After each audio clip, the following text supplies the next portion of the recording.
Picture this. You're standing in the marble heart of Rome in the year 69 AD. The empire is trembling. Armies fight each other in distant provinces. Senators whisper of betrayal, and the people fill the streets with rumors. But inside the imperial palace, the mood could not be more different. Torchlight flickers across golden walls, the scent of roasted meats and exotic spices hangs heavy in the air, and servants stagger under the weight of silver platters piled high with delicacies. At the center of this chaos sits the emperor himself, Aulus Vitellius, a man who ascended to the throne not through virtue or brilliance, but through appetite, both political and physical. His eyes are half closed, his lips slick with grease, his fingers wrapped around a goblet that never seems to empty. To his courtiers, he is both master and monster. They laugh at his jokes, applaud his toasts, and pretend that the endless stream of food and wine is a display of imperial generosity. But deep down, they know what it truly is. A theater of hunger, an orgy of consumption. Vitellius had earned a reputation long before becoming emperor. Known for his obsession with the pleasures of the table, he was said to dine 4, even 5 times a day. He devoured delicacies brought from every corner of the empire, moray eels from the Bay of Naples, flamingo tongues from Africa, rare fish transported alive in tanks of seawater across the Alps. For him, every meal was a conquest, every bite proof that he ruled not only over men, but over nature itself. And yet, as you watch him tonight, you sense something darker. This is no simple feast. It's a ritual of domination, a spectacle designed to break the boundaries of human endurance. Vitellius is not just eating, he is battling his own body, forcing it to endure more than any mortal should. The courtiers smile through clenched teeth, terrified to show disgust, while musicians play on and dancers whirl in gilded costumes. The empire may be crumbling outside these walls, but inside, all that matters is whether the emperor can consume more, drink deeper, and outlast his own flesh. Before we dive into the horror of what will happen here, before the moment when the man who ruled Rome will collapse in front of his guests, his body betraying him in the most grotesque way imaginable, remember this. This isn't just a tale of gluttony. This is about what happens when absolute power strips away restraint, when desire turns into obsession, and when obsession becomes a slow kind of suicide. If you enjoy uncovering the hidden truths of history, stories that reveal not just the grandeur, but also the darkness of the past, hit that like button, subscribe, and drop a comment telling me where in the world you're watching from. I find it incredible that across centuries and continents, we can sit together at the same table of history, sharing these stories of power, excess, and downfall. Now let us step back from this nightmarish banquet and ask, who was Vitellius? How did a man remembered as a symbol of greed rise to the throne of the greatest empire on earth? And how did his endless appetite lead not to glory, but to a death so shameful that even Rome, city of blood and spectacle, recoiled in disgust? To understand how Rome ended up with an emperor who measured his power in feasts, we need to step back into one of the most chaotic years the empire ever faced. The year 69 AD is remembered as the year of the 4 emperors. In the span of just a few months, 4 different men would wear the purple, each clawing their way to the throne over the corpses of rivals. When the infamous Nero took his own life in 68 AD, the empire was left without an heir. The Senate scrambled, the armies muttered, and generals across the provinces saw an opportunity to seize power. Galba, a stern old man, was proclaimed emperor first, but his frugality and severity made him enemies. His rule was short, bloody, and widely despised. After him came Otho, who styled himself as Nero's true successor, hoping to win over the people with luxury and showmanship. But Otho's reign collapsed almost as soon as it began, when he lost a decisive battle against Vitellius's forces. Desperate and humiliated, Otho committed suicide, leaving Rome once again in chaos. And then came Vitellius. Unlike his rivals, Vitellius had no grand military victories, no legacy of discipline or reform, no reputation for wisdom or cunning. What he had was the loyalty of the legions stationed along the Rhine. They were rough, brutal soldiers, hardened by decades of frontier warfare, and they loved Vitellius for one simple reason. He indulged them, he fed them lavishly, drank with them, and allowed them to loot and feast as they pleased. Where other generals preached discipline, Vitellius promised pleasure. When those soldiers proclaimed him emperor, Rome had little choice but to accept. He marched into the city not as a conquering hero, but as the embodiment of appetite itself, trailed by a horde of legionaries eager to share in the spoils of victory. The people of Rome, weary of civil war, greeted him with cautious relief. Maybe this gluttonous, jovial man would at least bring stability, but stability was the last thing Vitellius could offer. He had no grand vision for reform, no strategy to heal the wounds of civil war. His reign became a parade of banquets, a torrent of feasts, a relentless display of indulgence. And while the empire fractured under the weight of rebellion and unrest, Vitellius retreated deeper into his one true passion, the banquet hall. It is here, at these endless feasts, that Vitellius began to show his true nature. Ancient writers describe him not just as greedy, but as a man who worshipped the act of eating. He had teams of cooks and fishermen working day and night to supply his cravings. Whole ships were dispatched to distant seas just to bring back a single exotic fish for the emperor's table. He built new ovens and kitchens inside the palace, designed not for efficiency, but for excess. One historian claimed that Vitellius even created a single monstrous dish, known as the Shield of Minerva, a vast platter that contained the livers of rare fish, the brains of pheasants and peacocks, tongues of flamingos, and the milk of lampreys, all simmered together in spices imported from India and Arabia.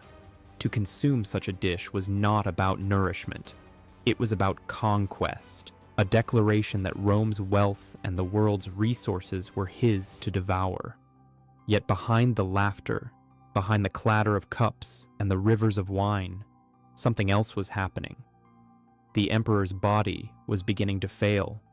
His frame, once sturdy, grew swollen and sluggish. His movements slowed, his breath grew labored, and yet the feast continued. To stop eating would be to admit weakness. To vomit, to purge himself was not shameful in his eyes. It was simply a tactic, a way to empty the stomach and begin again. Vitellius had turned his own body into a battlefield, pushing it past endurance in the name of pleasure and dominance, and soon that battle would reach its horrific conclusion. But before we get to the night of his final, fatal banquet, we need to understand why Rome tolerated such a man on the throne, because his rise was not just about one man's appetite. It was about an empire addicted to spectacle, a people so numbed by violence and excess that they mistook gluttony for greatness. As the months of his reign unfolded, Vitellius turned the banquet table into the very throne of his empire. Rome had seen emperors who built aqueducts, emperors who reformed the laws, emperors who marched at the head of their legions. Vitellius, by contrast, ruled through appetite. His subjects didn't gather to hear speeches in the forum. They gathered to marvel at the orgies of food that poured from his kitchens. Every banquet was larger than the last, a competition not with other rulers, but with his own previous excesses. If one night featured roasted boar stuffed with songbirds, the next would demand sea monsters dredged from the depths of the ocean. If one evening's feast required amphorae of Falernian wine, the following celebration would see rivers of vintage poured down marble staircases just for the pleasure of watching it splash. The emperor's banquets became legend. Poets whispered about them with disgust, while the people whispered about them with awe. It was said that Vitellius could consume entire meals designed for 100 men, and when his stomach could hold no more, he would force himself to vomit, only to begin again, smiling, his lips still red with wine. But this wasn't merely a private vice. Vitellius transformed gluttony into ritual.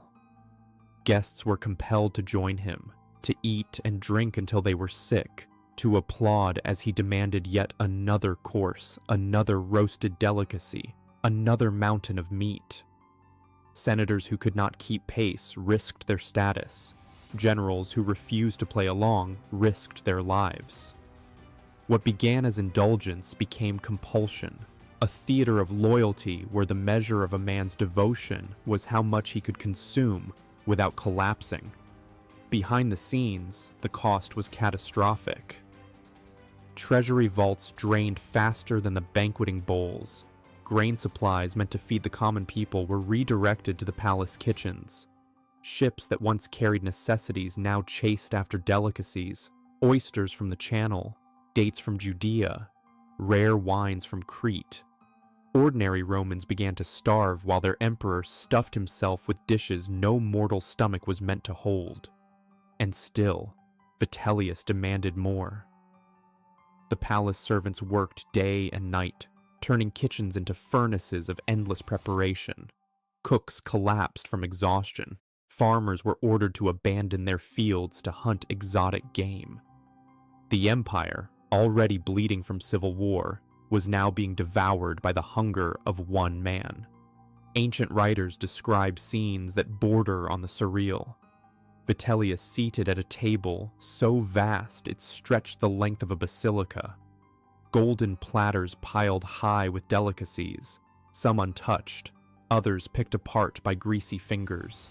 Whole flocks of birds roasted together, their feathers gilded in powdered gold.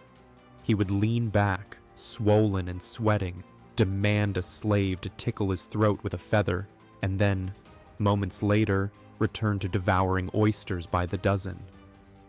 To his supporters, this display was proof of divine favor. They believed only a man touched by the gods could survive such excess. To his enemies, it was the ultimate symbol of Rome's decay.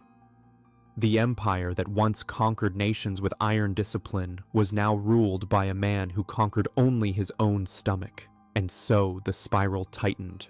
The more Rome burned around him, riots in the streets, provinces declaring new emperors, legions marching toward the capital, the more Vitellius withdrew into the banquet hall. As the empire starved, its ruler drowned in wine and fat.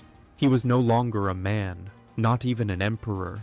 He was a living altar to hunger, a sacrifice to his own insatiable desires.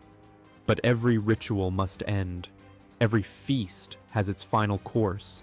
And for Vitellius, the end would come not in battle, not by an assassin's dagger, but in the middle of the very thing he worshipped most. The night of the fatal feast was meant to silence whispers and remind Rome who ruled. Vitellius had ordered his stewards to outdo every banquet that came before, to build a spectacle so vast that no senator, no soldier, no citizen could question his power. The palace was transformed into a carnival of gluttony. Columns were wrapped in silk, floors sprinkled with saffron, and the air itself seemed heavy with the smell of roasting meat and spiced wine. Servants carried in dish after dish until the tables groaned under the weight. There were whole boars stuffed with smaller animals, rivers of oysters gleaming on beds of salt, baskets of figs dripping honey, and pastries shaped like mythological beasts, their crusts brushed with molten gold. Amphora after amphora of Falernian wine was poured, not into cups, but into massive silver basins from which guests scooped handfuls with jeweled ladles. To the courtiers, the event was both theater and trial.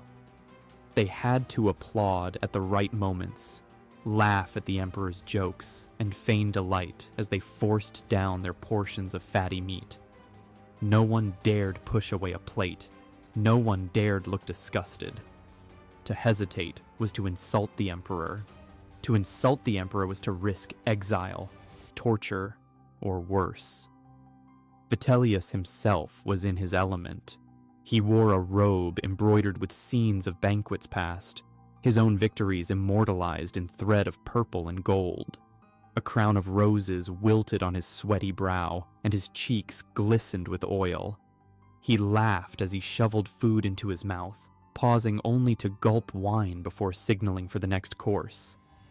But beneath the laughter, there was strain. His movements had grown sluggish, his breath ragged. At one point, he slumped forward, nearly dropping his cup before jerking back upright, forcing a smile. He gestured for music to grow louder, for the dancers to spin faster, as if noise and spectacle could drown out the protests of his own body. Ancient writers describe the scene as both mesmerizing and horrifying. The emperor's appetite seemed endless, but so did his suffering.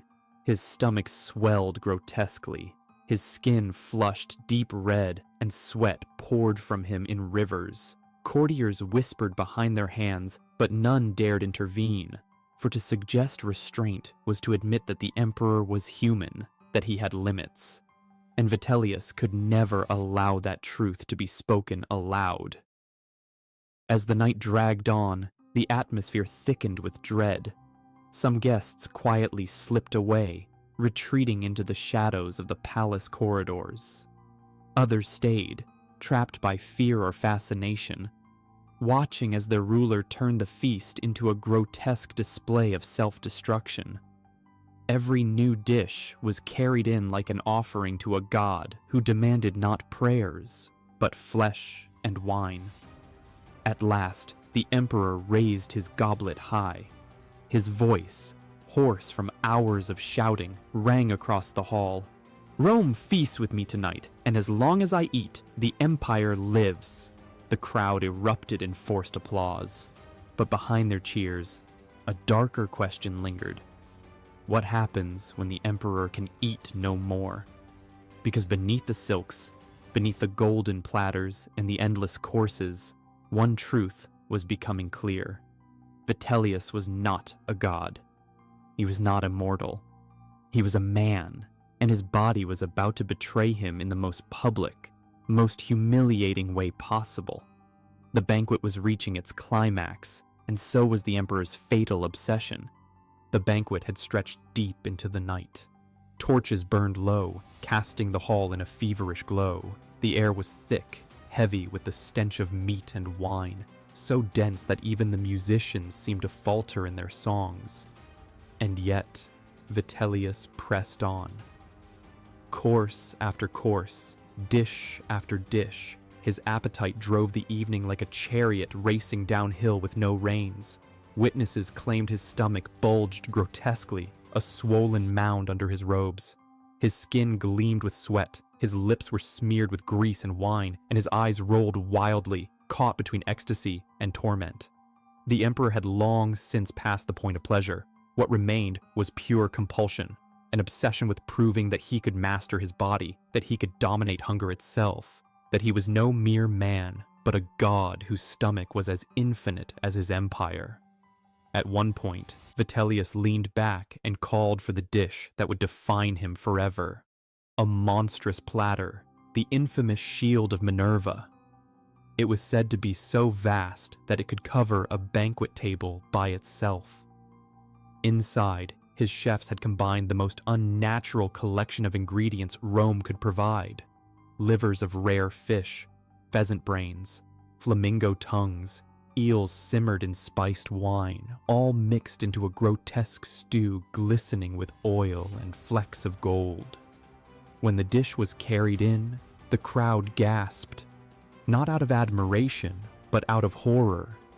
Vitellius plunged his hands into the mixture and shoveled it into his mouth, chewing noisily, his throat working frantically as he forced the mass down.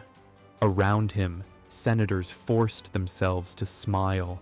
Generals raised their cups in mock cheer. Slaves trembled, praying they wouldn't be called to bring yet another platter. And then it happened.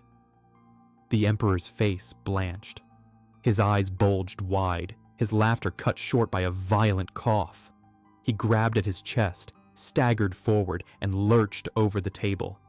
A terrible sound tore from his throat, a mixture of retching and choking as he spewed a torrent of half-digested food laced with dark crimson blood.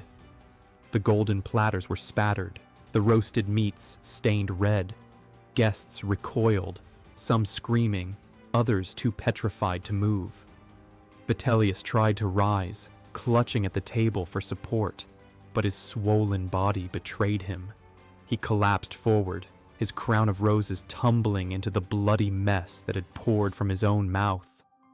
The man who had prided himself on endurance, who believed his stomach was a temple of power, now lay gasping in the filth of his own excess. The banquet hall fell into chaos. Some courtiers fled, desperate to escape the scene. Others rushed forward, not out of loyalty, but out of fear. Fear of what would happen if the emperor died in their presence. Fear of being blamed for his condition. Physicians were summoned. Slaves scurried with herbs and potions, but nothing could stop the tide.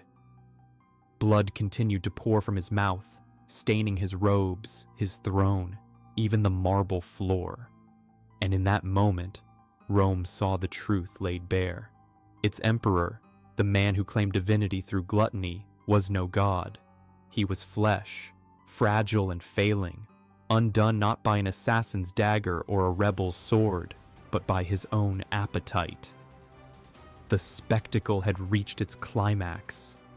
The emperor who had turned the banquet hall into a temple of excess now lay dying at its altar.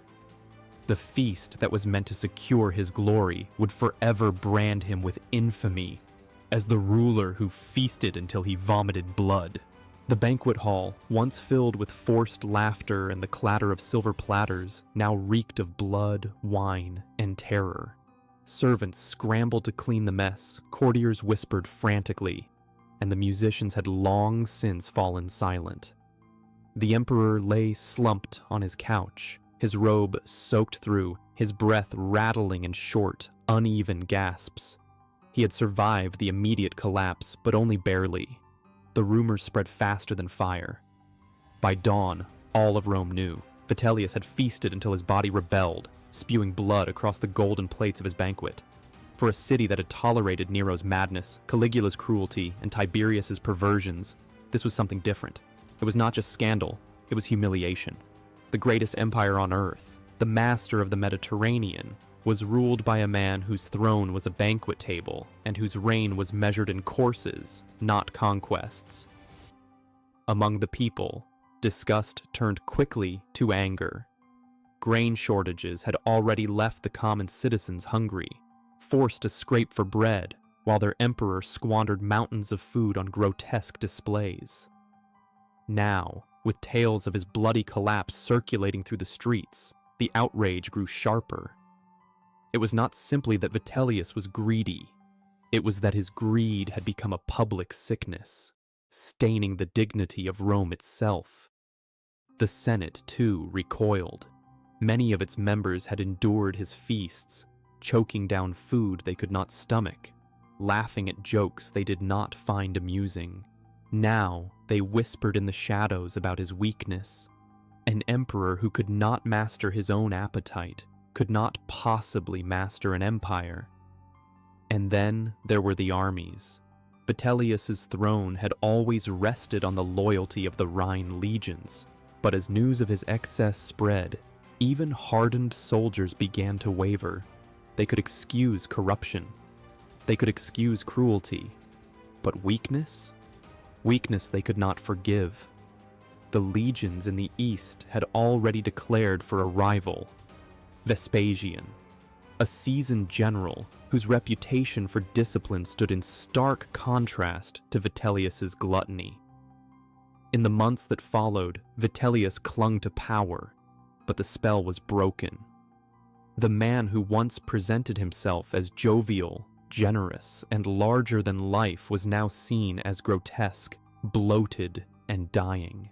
His own body had betrayed him in front of the empire, and no crown of roses or robe of purple could hide the truth. The streets of Rome grew restless, food riots erupted, mobs shouting curses against the emperor whose stomach had consumed their grain. In the Senate, debates turned to conspiracies. Even within the palace, his servants whispered that the emperor's end was near. Vitellius himself withdrew deeper into denial. He continued to host banquets, though now they were haunted affairs, filled with nervous laughter and hollow cheer. His appetite, though dulled by sickness, still drove him to excess. But every feast carried the memory of that night. Every dish brought the echo of blood spilled across the golden plates. For Rome, the banquet had become a symbol. It was no longer a tale of indulgence, but of shame. A civilization that once prided itself on iron discipline now bowed before a man who could not discipline himself. The empire had endured tyrants and madmen, but in Vitellius it saw something worse. Decay. The end was inevitable. Rival armies marched on Rome, and the people, once willing to indulge his feasts, now welcomed his enemies at the gates. Vitellius's fall would be brutal and humiliating, a fitting mirror to the way he had ruled. But long before his final day, his legacy was already sealed. He would not be remembered as a statesman, nor as a general, nor even as a tyrant in the traditional sense. He would be remembered as the emperor who mistook his stomach for a throne, whose appetite turned into obsession, and whose reign ended the moment blood touched the banquet table. Vitellius died the way he lived, publicly, grotesquely, and drowning in humiliation. As Vespasian's forces entered Rome, he was dragged through the streets in rags, mocked by the very people who once applauded his banquets. According to ancient sources, he begged for his life, offering gold, land, even silence. But there was no mercy. The people wanted blood, and they got it. His body was tossed into the Tiber like refuse, unburied and unmourned. The empire moved on. Vespasian brought order, restored discipline, and tried to erase the stain of his predecessor. But some stains never fully fade, because Vitellius left behind more than an empty treasury and a shattered empire. He left behind a symbol, a cautionary tale whispered through centuries, that power without restraint becomes rot, that indulgence without end becomes death. He is not remembered for wars or reforms. He is remembered for his hunger, for the way he consumed everything around him: food, wealth, loyalty, dignity. The emperor who feasted until he vomited blood. But maybe the most terrifying part of his story is this: Vitellius didn't believe he was doing anything wrong. In his eyes, feasting was a rite, a celebration of power, a declaration that Rome existed to feed him, literally. He mistook the empire's riches as endless and its patience as eternal. He thought pleasure meant strength, and that, right there, is the core of the tragedy. Because when a man at the top believes he is untouchable, when he surrounds himself with flatterers instead of truth-tellers, when he silences those who dare to say enough, disaster doesn't just happen. It becomes inevitable. Vitellius reminds us that decay rarely starts with war or collapse. It starts with a single man indulging himself unchecked. It starts with a leader who chooses excess over balance, performance over principle, appetite over duty. And when that man holds the fate of millions in his hands, his fall drags down not just himself, but everything around him. So the next time you hear about an emperor, a king, a president, or a CEO who lives in obscene luxury while those below him starve, remember Vitellius. Remember the crown of roses, the gold-covered dishes, the rivers of wine. Remember the swollen belly, the blood-soaked table, the silence that followed. Remember that power without discipline is just a mask for weakness. And if you ever find yourself standing at a feast that feels a little too grand, surrounded by people too afraid to say the emperor has had enough, look closer. There might already be blood in the wine,